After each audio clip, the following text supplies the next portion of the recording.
The wind carried the faint scent of smoke and wildflowers as Officer Ramirez knelt beside the collapsed horse, its chest rising in shallow, painful gasps. A bloodied ribbon, pink and frayed, was tangled in its mane. Nearby, two small shoes sat side by side in the dirt, perfectly placed as if someone had gently taken them off. Ramirez looked toward the tree-line, where twin girls once played, now missing. His hand trembled as he touched the horse's neck, whispering something only it could hear. Behind him, the youngest cadet stood frozen, gripping a silver locket she just found, still warm. Why would they leave this? Ramirez stayed crouched beside the horse longer than he should have, his knees numbing on the gravel. The beast's breath hitched again, its eye fluttering shut, then open. Still alive. Barely. The ribbon was caught tight in its mane, as if the girl had yanked it free in a hurry, running, maybe, or hiding. He didn't know which disturbed him more.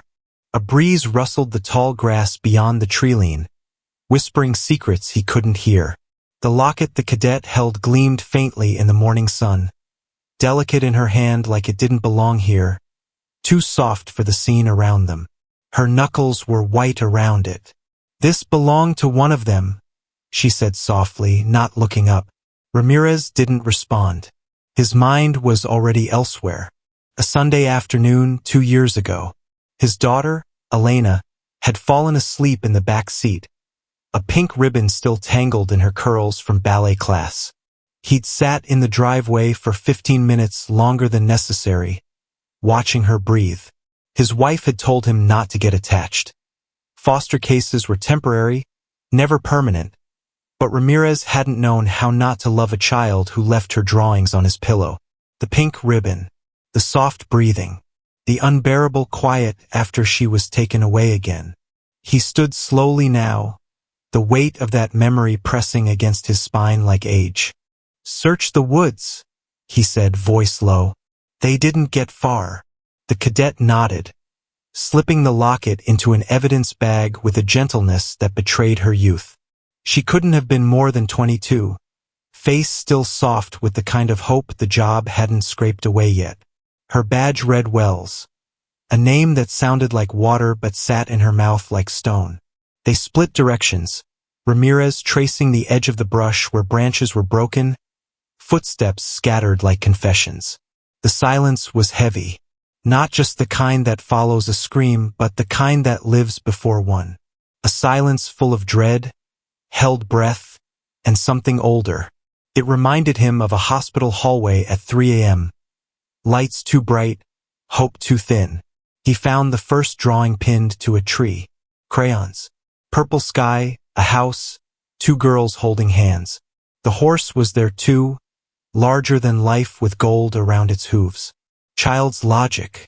A dream, maybe. Wells came up behind him, holding another. "There's more this way," she whispered, her eyes wide in a way she hadn't yet learned to hide. Like a trail, they followed the paper breadcrumbs deeper into the woods, each picture more frantic. The girls' faces grew smaller, eyes wider. In one, a man stood between them and the horse, his body all scribbled black. Ramirez's jaw tightened. He'd seen that kind of drawing before. Back at the station, Wells had spent months helping with community calls. Missing pets, noise complaints, lost children. One day, a woman came in with bruises she called accidents, dragging two twins behind her who didn't speak. Ramirez had offered them juice. The one in the pink ribbon had looked up at him 1 second too long, then looked away again. She reminded him of Elena. Same cautious tilt of the head, same silence that said too much. Now the same girl was missing, and the silence wasn't quiet anymore. They emerged from the brush into a clearing marked by a burnt-out stump. Charred remains of something, campfire maybe, still smoldered. Ramirez stepped forward, boots crunching on ash. A small stuffed bear sat propped against the stump, its right ear half burned, but its eyes intact. Watching, waiting. Wells picked it up, then immediately knelt, overcome. She didn't cry, just stared at it like it had answered a question she hadn't asked out loud. Ramirez didn't press. He knew what it was to find ghosts in objects. Years ago, during his 3rd year on the force, a call about a domestic dispute had led him to a quiet kitchen with a cold plate of spaghetti still steaming.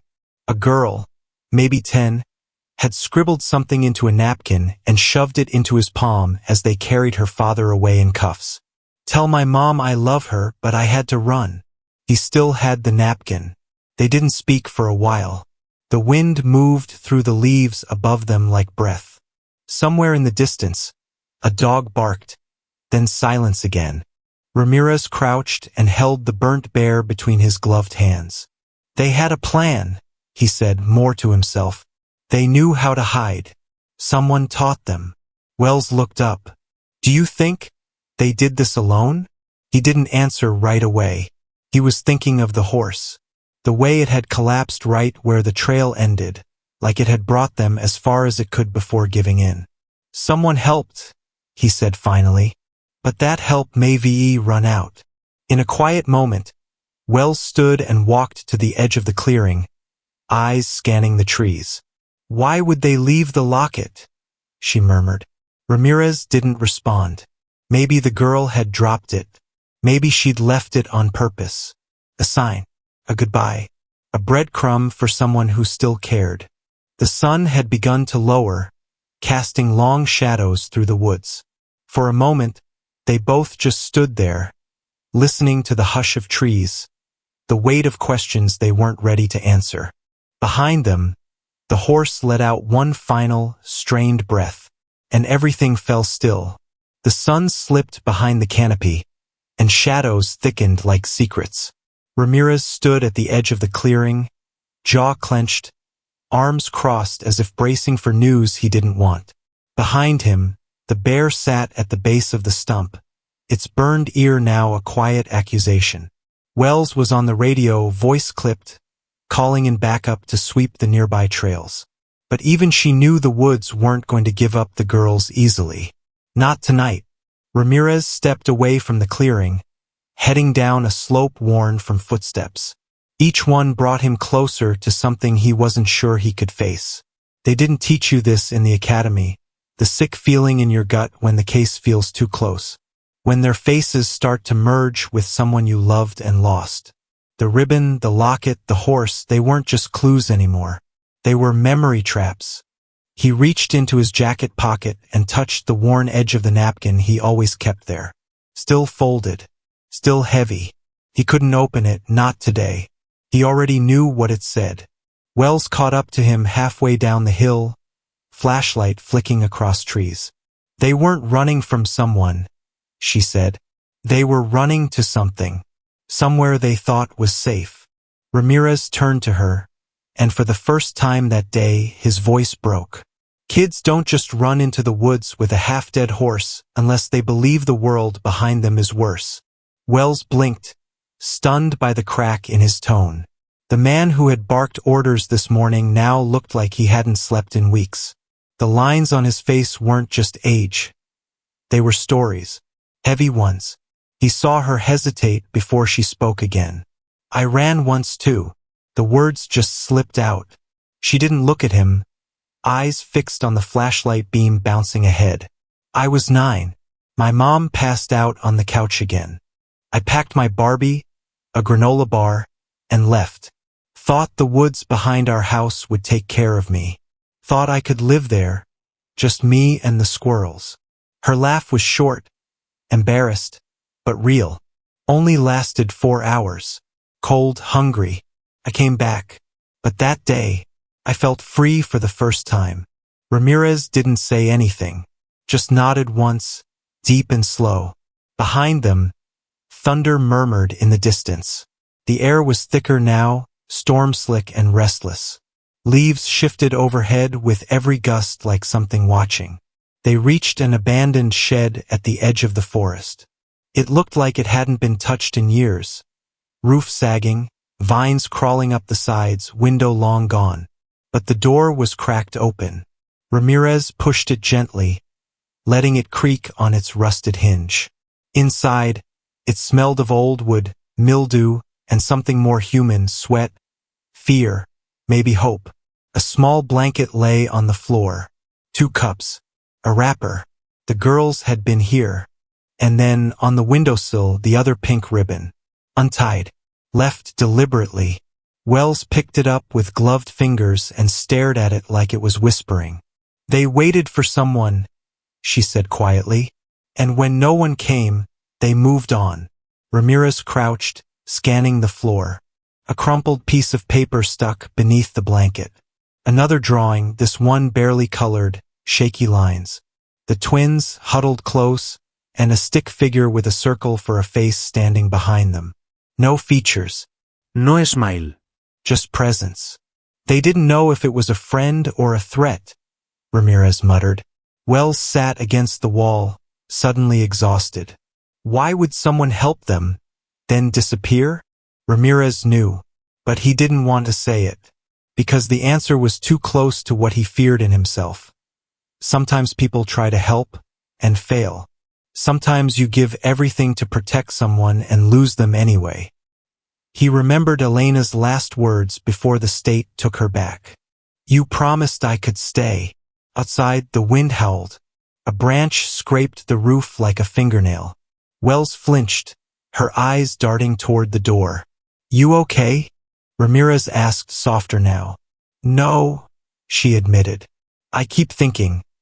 What if they come back here and we're not here anymore? That was the moment something cracked between them. Not romantic, not dramatic. Just a quiet tether between 2 people who knew what it meant to be too late. Ramirez stood, offered her a hand. Then we don't leave. They sat on either side of the shed, one flashlight between them, waiting for the storm to break. The symbolic objects, the ribbon, the locket, the drawing, were now scattered between them like emotional landmines. Not just evidence. Wounds. I hate that this locket still feels warm, Wells whispered, fingering the evidence bag. Like she just let it go, and expected someone to pick it up. Ramirez looked out into the dark. That's the hardest part of all this, he said.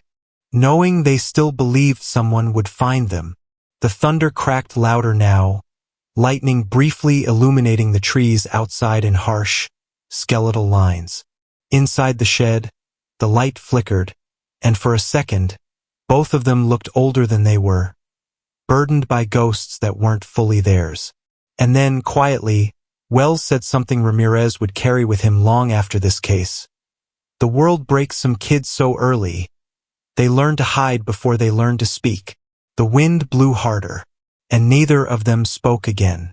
Rain began as a whisper, brushing against the shed's tin roof like fingertips on glass. Then came the downpour, sharp, insistent, drowning out the quiet that had held them like breath. Ramirez stood at the door, the ribbon clutched in one hand now, no gloves. The fabric had dried since the morning but still carried the faintest scent of smoke, soil, and something softer. Something that didn't belong out here. Childhood, maybe. Trust. He looked at it, then at the darkened woods beyond and said almost to himself, this was never a trail. It was a message. Wells turned from where she crouched, warming her hands near a small lantern. You think they knew we'd follow it?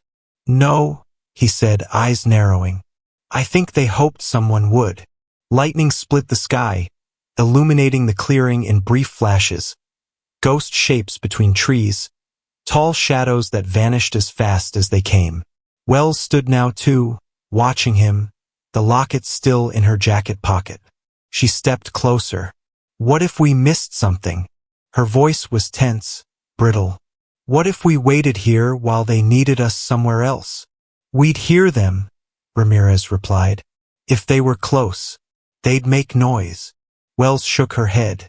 Unless they can't. Her voice cracked on the last word, and she turned away too quickly. He watched her shoulders tense, the way her hands gripped her belt like she was trying to anchor herself.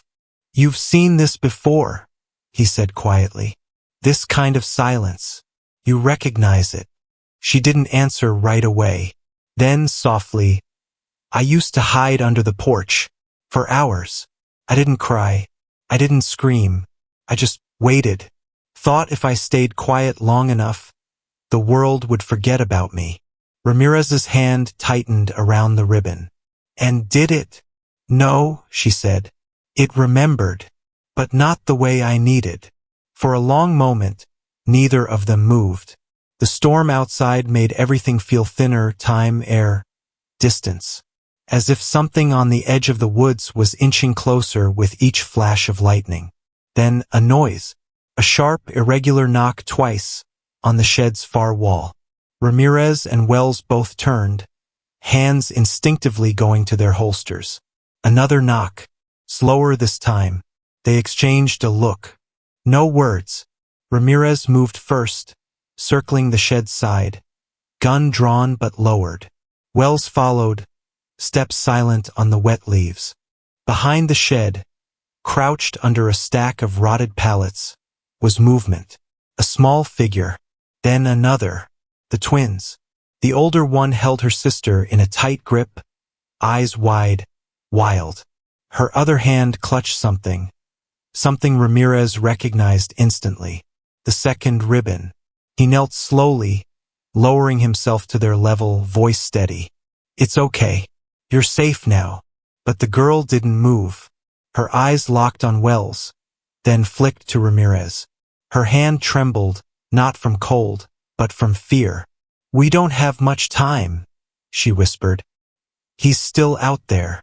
Wells stepped forward, voice low. Who helped you? Who brought you here? The girl shook her head. He didn't bring us. We followed him. We thought he was like you. A chill cut through Ramirez, sharper than the rain. Where is he now? The girl hesitated, then pointed to the woods. Wells's radio crackled at that exact moment. Static, then a voice, then silence again. Ramirez turned to Wells, his tone shifting. Get them inside. Lock the door. She hesitated. What about you? I need to know who the hell we missed. She didn't argue. Not out loud. Just took the girls gently, the older one still clutching the second ribbon like a lifeline. As Ramirez stepped into the rain, the locket slipped from the younger girl's coat. It hit the mud with a small, unmistakable click. The older twin froze, pulling away from Wells and running back. She picked it up, wiped it clean, and placed it in Ramirez's hand without a word. Only then did he understand. This locket wasn't just a clue. It was a key. Not metaphorically. Literally. Inside, barely visible under the hinge, was a number. Scratched in. Small. Deliberate. Wells saw it too and drew in a sharp breath. It's a cabin code. One of the old ranger posts. Ramirez nodded. That's where he took them before. Wells looked at him. And you think he's taken someone else there now? No, he said. I think he never left. The storm intensified, wind howling through the trees like grief with a voice. Inside the shed, the twins huddled, watching through the cracks in the wood, clutching each other as if afraid the world would split again. Ramirez tucked the ribbon into his pocket and closed his hand around the locket. His heart beat louder than the rain. One more step, one more choice, and then no turning back. Somewhere in the distance, a scream echoed. High, short, cut off. They ran. They ran without speaking, the mud grabbing at their boots, rain slicing sideways into their faces. The locket burned cold in Ramirez's fist, but his thoughts burned hotter. The cabin wasn't far, maybe half a mile. Wells had the coordinates memorized from a missing persons case last winter. They never found the man who vanished there. Only the fire pit he never lit. When the silhouette finally emerged between trees, dark wood, metal chimney, slanted roof, Ramirez stopped, panting hard. Something in his chest turned. There was no smoke, no sound, just stillness so sharp it screamed. Wells moved first. Gun drawn, she crept to the side door, then froze. Open, she whispered. He's already inside. Ramirez didn't respond. His eyes were fixed on something else, beside the cabin, half hidden in the overgrowth. The horse. Not dead. Alive. Standing. He stepped closer. Its flank was torn, ribs visible, but it stood like it had somewhere else to go. And around its neck, not a rope, a badge. One of theirs. He tore it off, stared at the number. It was Wells's. He turned slowly. She hadn't moved. Still at the cabin's door, hand on the knob. But her eyes were on him now, not the door. And they weren't afraid. They were waiting. Everything shifted. The drawings. The trail. The untouched evidence. The way the locket had been found. The twins didn't leave the trail behind. She did. Ramirez stepped back. You led them, he said, voice hollow. You knew where they'd be. Wells's jaw clenched. I saved them. From who? He snapped. Her voice cracked. From the system. From people like you. It was a knife to the gut, sharp not because it was cruel, but because it was said with pain. Belief. She stepped forward now, rain soaking her hair, her voice low and trembling. They came to the station 3 times. 3 times you logged it, then filed it under no follow-up. Their mother was high, their stepfather worse. No one listened. Ramirez felt the ground shift under him. You used me. I knew you'd come, she said. I knew you'd remember that damn ribbon and follow it like a trail of guilt. And the horse. His voice was tight. Wells hesitated. He was real. He just wasn't meant to survive. I didn't plan for him to carry them that far. Ramirez flinched, like he'd been struck. You wanted them to disappear. No, she said. I wanted them to choose it. To know someone believed they were worth saving. He stared at her, something inside breaking quietly. Not anger. Not yet. Just devastation. You played God. She didn't argue. Inside the cabin, movement. A shadow. Ramirez stepped toward the door, hand on his weapon. They're in there? He asked. Wells shook her head. Not them. The man in the black scribble. He stopped cold. She looked away. He followed them after all. He found the ribbon. He's been watching from the trees all night. Ramirez's blood ran cold. You brought him here. No, she said. They did. And now the whole story twisted. The twins weren't just running from a man. They were leading him. They wanted someone to see what he was capable of. A door creaked inside. A silhouette appeared, tall, heavy-set. Ramirez moved like instinct, gun raised. Police! He shouted. Hands! The man stepped out slowly, hands open. He looked nothing like a monster, just tired, rain-soaked, human. But the locket was in his hand now. The second one. A match to the first. Wells took a step back, voice shaking. That's not possible. Ramirez looked at her. You said there was one. I thought... No, he cut her off. You knew. The man looked between them, then at the horse. His voice was a rasp. They're gone, aren't they? Ramirez didn't answer. Wells did. They chose not to come back. The man's face broke. Not with rage, but grief. I raised them, he whispered, since they were babies. Their mom. She was my sister. Ramirez's world tilted again. You're their uncle? I tried, he said, voice cracking. I tried to fight for custody, but no one would listen. Said I didn't have a stable address. So I stayed close. Waited. I never laid a hand on them. He looked at Ramirez, then at Wells. They ran because of you. Not me. No one moved. No one breathed. Wells turned away, slowly, like she couldn't bear the weight. Ramirez stared at her, something dark settling behind his ribs. You made yourself the hero in someone else's story, he said. She didn't argue. The ribbon in Ramirez's pocket felt heavier now. Not a trail, not a message, but a warning. The kind left behind by children who'd seen too much, and didn't trust the adults in their lives to fix anything. The storm raged above them, lightning briefly casting all their shadows in sharp, unnatural forms across the cabin wall. And just before Ramirez stepped inside, the man said something that would echo in his mind forever. Sometimes saving them means letting them hate you. Ramirez didn't answer. He didn't know who them meant anymore.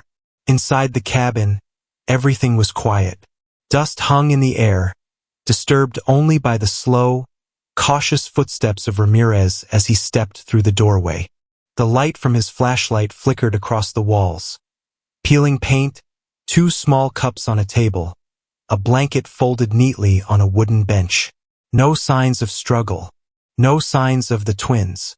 But in the corner of the room, nestled like a shrine, were the drawings.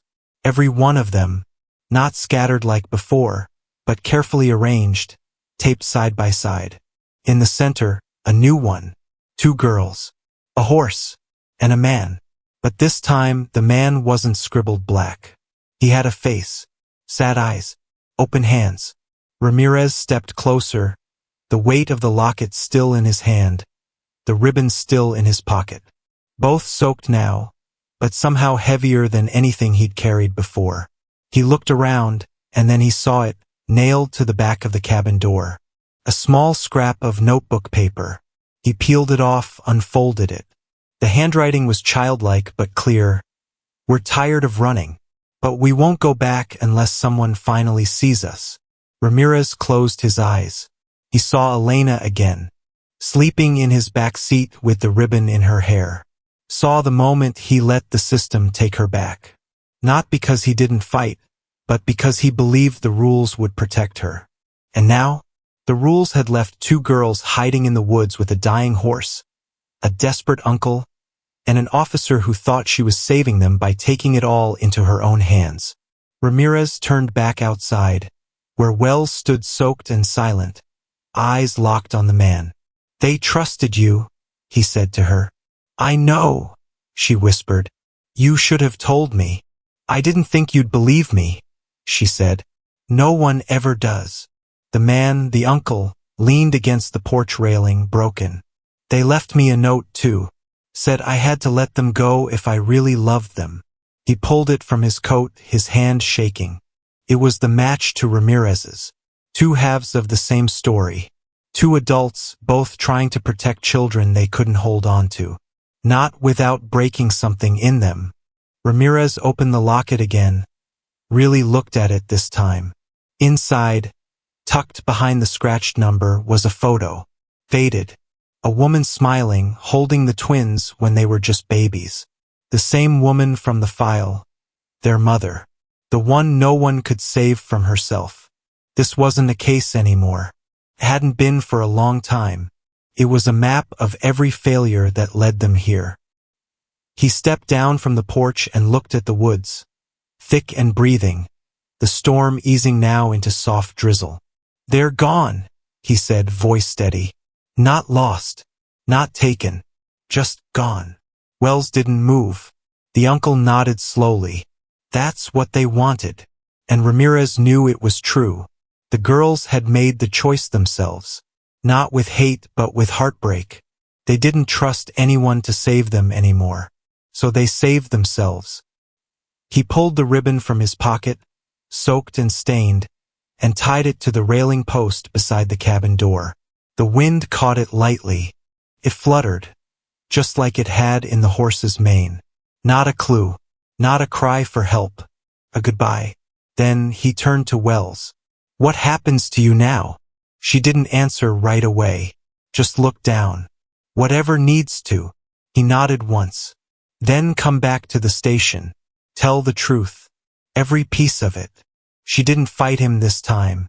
The uncle remained behind, kneeling beside the post where the ribbon now danced. He didn't ask to come. He just whispered something as they left. Please let them find a place where no one needs to save them anymore. Later, in the squad car, Ramirez sat behind the wheel, hands motionless, staring into the soft dawn light breaking through the trees. Wells sat beside him, eyes red, silent. Neither spoke. The radio crackled quietly in the background.